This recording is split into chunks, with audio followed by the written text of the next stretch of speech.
Let me reintroduce myself. My name is Mark Justice Chidebere. I've actually been trying to do this video, but because of, some, not that I lack motivation to do it, but I've, been in and out of hospital trying to be okay and doing some tests, some medical checkup to make sure my health is fine and I'm okay. And I can guarantee you right now, I am fine. Though just little things I'm treating, but I'm fine. I'm good. So just a week ago, I regained my freedom. You know, I reunited with my family, my beautiful wife, beautiful daughter, and my wonderful son.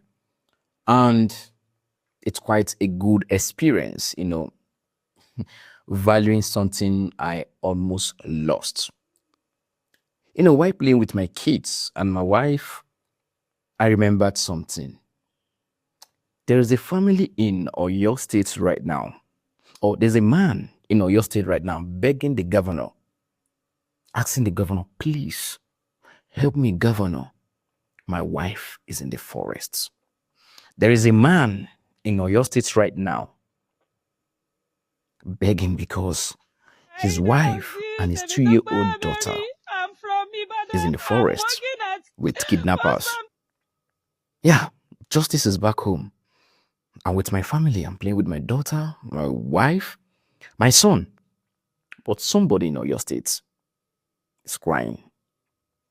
Now, that is not the painful part. Let me tell you the painful and the most heartbreaking part of this whole issue.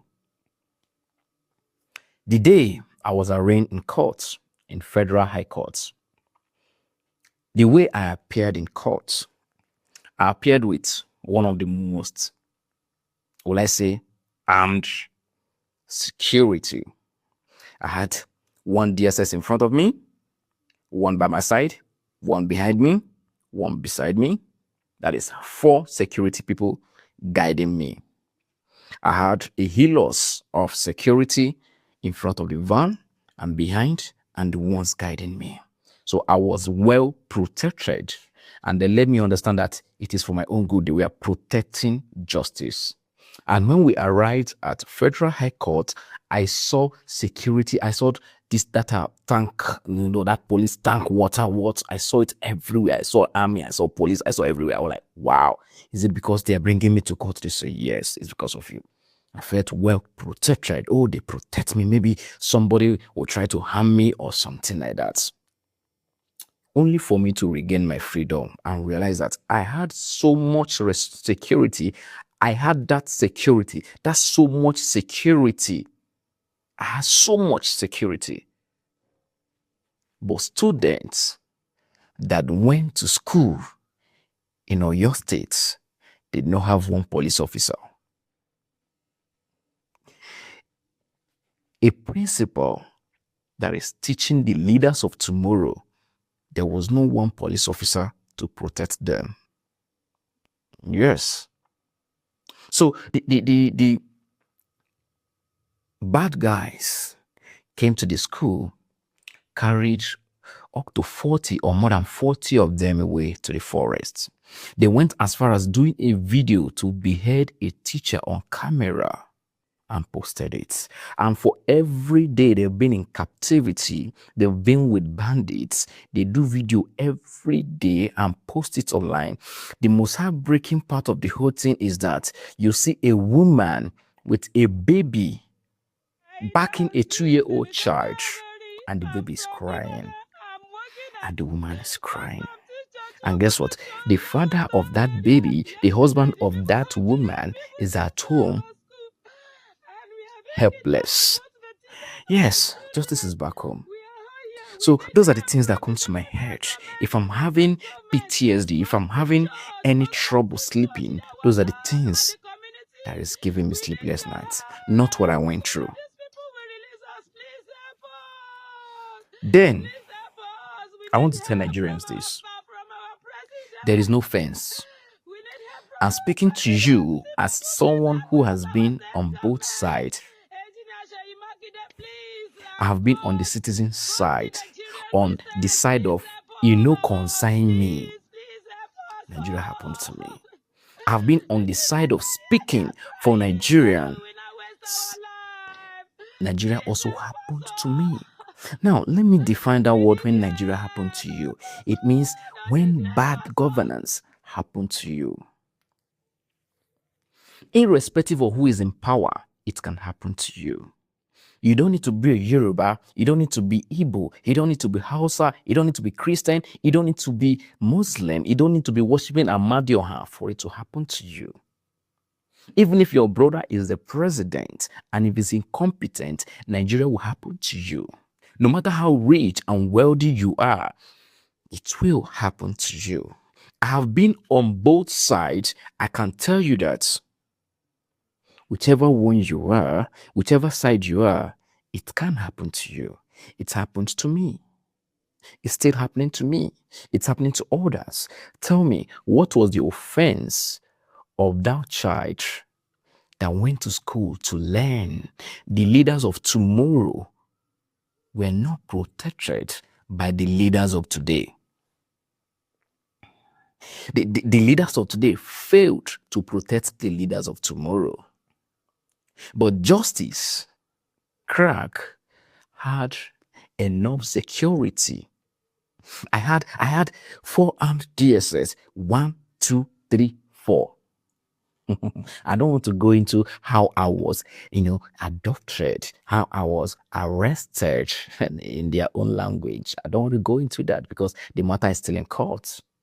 Maybe someday I will tell you. Now, I'm standing here as a patriotic Nigerian, as someone who loves this country so much that I, Justice, will do everything legal to make sure this country works. I'm here to tell you that Nigeria have the capacity, we have the equipment, we have everything it takes to deliver this country. But somehow, something is holding us back. So, dear Nigerians, I speak to you as someone who has been there. Yes. And don't touch me. I am that justice that you called, you begged justice for. Like someone jokingly said, finally, injustice don't happen to justice. I'm not angry. No, I am only angry that I had that much security, but the leaders of tomorrow do not have such security. So, what is the solution, if you should ask? Yes, I know you say, too much talk, you don't too talk. What should we do? This is what you will do. You need to demand for good governance. We have to demand for good governance. It is within your right to demand for it. Yes, legally, you need to demand for good governance in accordance to law. Election is upon us. You sit in your house, you say, it no concern you. Go and get your permanent voter's card. The portal is still on. You can do it on your online. The data you're using to watch this video, you can use it to go and get your PVC. If you're in a state where you did not register, you can transfer. Get it. Do your part. It is a collective effort.